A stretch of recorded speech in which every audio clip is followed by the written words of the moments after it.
The next speaker is Jin-sung Kim from Toyama University of International Studies High School. The title is Moving Forward. At the end of the list of the United Nations 17 Goals for a Sustainable Future sits a call for partnership and cooperation. I can imagine the thinking of those who created this list, as if they intended the most powerful and stable countries to put aside their differences and work towards a brighter future. Surely, as the world becomes a global society, it seems the problem of division is something that we would leave behind in the past.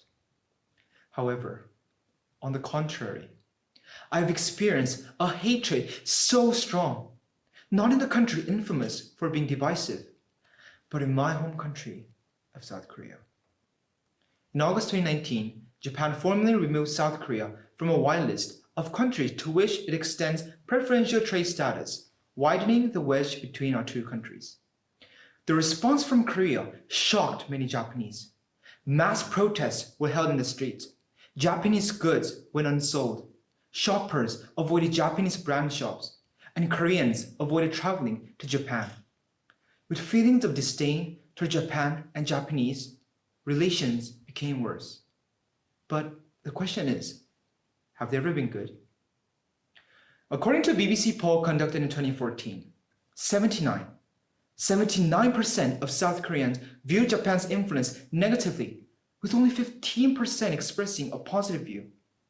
Even 42% of Chinese held a favorable view of Japan in a similar survey. I myself was guilty of this as well, often viewing products or things from Japan negatively, even despite taking Japanese lessons at the time. Many of my Korean friends like watching Japanese anime and have traveled to Japan before. However, despite all these experiences, few friends spoke about Japan in a good way. Of course, there's a complicated problem between our two countries about Japan's wartime past and whether it is settled or not. I of course believe that Japan could do more.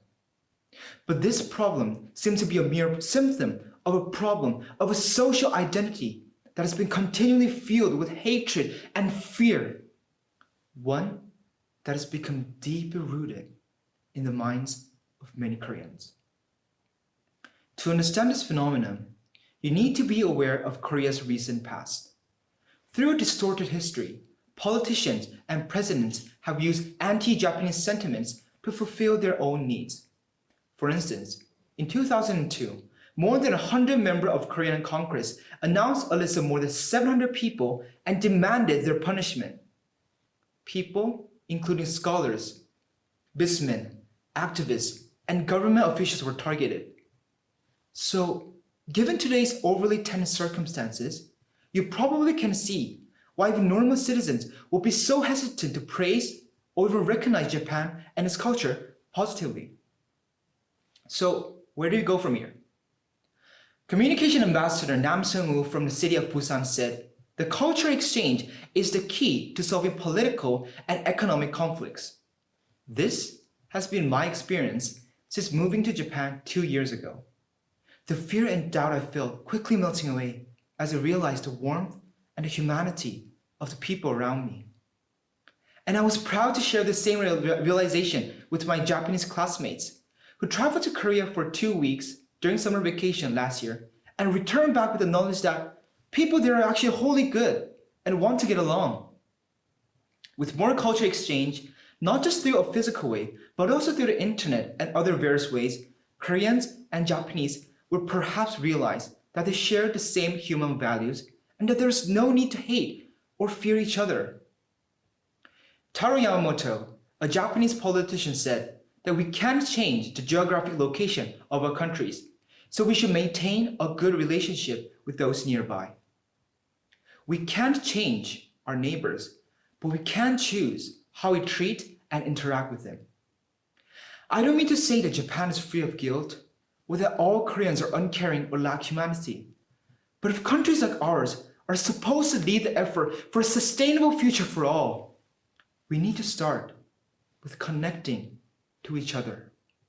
And certainly, if we do, we can reach the brighter tomorrow rather than stagnating in in the past. Thank you. Thank you, Mr. Kim. Please unmute. Mr. Wally, please ask Mr. Kim a question. Thank you, Mr. Kim. Are you there? Oh, yes. Okay. First of all, I loved your speech. Thank And you. I thought you and like so many other students today, your English is just absolutely wonderful. First question is an English question for you. Can you tell me what the differences are between an English language class in your home country and an English language class in Japan? So in my home country of South Korea, I only went to South Korean school for like a year and a half when I was in middle school.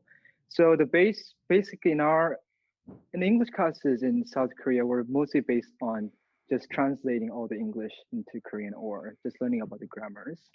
And for Japan, there wasn't really a big difference. But however, our school, there wasn't really a difference because we still just read a lot of the passages and we translate a lot of Japanese and the grammars. However, our school is kind of different. Our school, we have a lot of exchange students coming to our school, and not only that, we have a lot of we have few of native English speaker teachers at our school, which made me easier to not only learn about grammars and just translating English into other languages, but also learning how to communicate by improving my pronunciation and my by learning how to communicate in English. Those are the biggest differences I think I've encountered until now. Thank you. And now about your speech. I can't think of a person better than you to be a goodwill ambassador between the countries.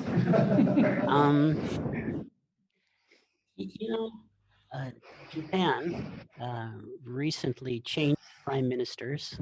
Oh, yes. Mr. Abe resigned, and we have a new prime minister, Mr. Suga. And I'm going to pose a question. What do you think about a summit between President Moon of your country and Prime Minister Suga? Do you think that's a good idea?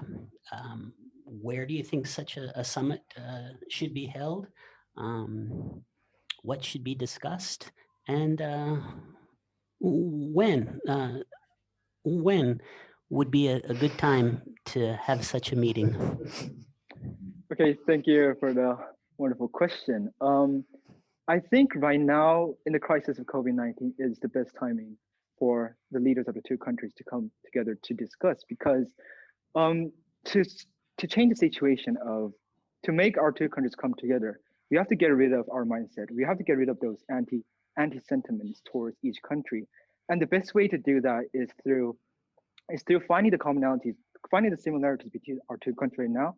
And I believe not only the whole world, our two countries are suffering from COVID-19 together, which means that if these two countries come together and we discuss about how we're going to face and then go through the COVID-19 together, then the people in the both countries are going to just think like, wait, I thought the relationship between our two countries were bad, but we're coming together and trying to fight against the COVID-19 together. Then the mindset will change, because we won't think of the both countries as an enemy, but we'll think of as a neighbor, as a team together to grow up to find the same goal, which is to face the COVID-19. So I think right now is the best situation for the both countries to come together to discuss about how the countries are going to go through not only COVID-19, but also in terms of the relationship between our two countries. Thank you very much. I would never suggest what a student should go into as a career. That's always a personal choice. But I highly recommend that you consider a career in diplomacy. Okay. A lot of people around me and my parents too, they also told me that I should consider that path in my future. Great. Looking forward to it. Thank you. Thank you.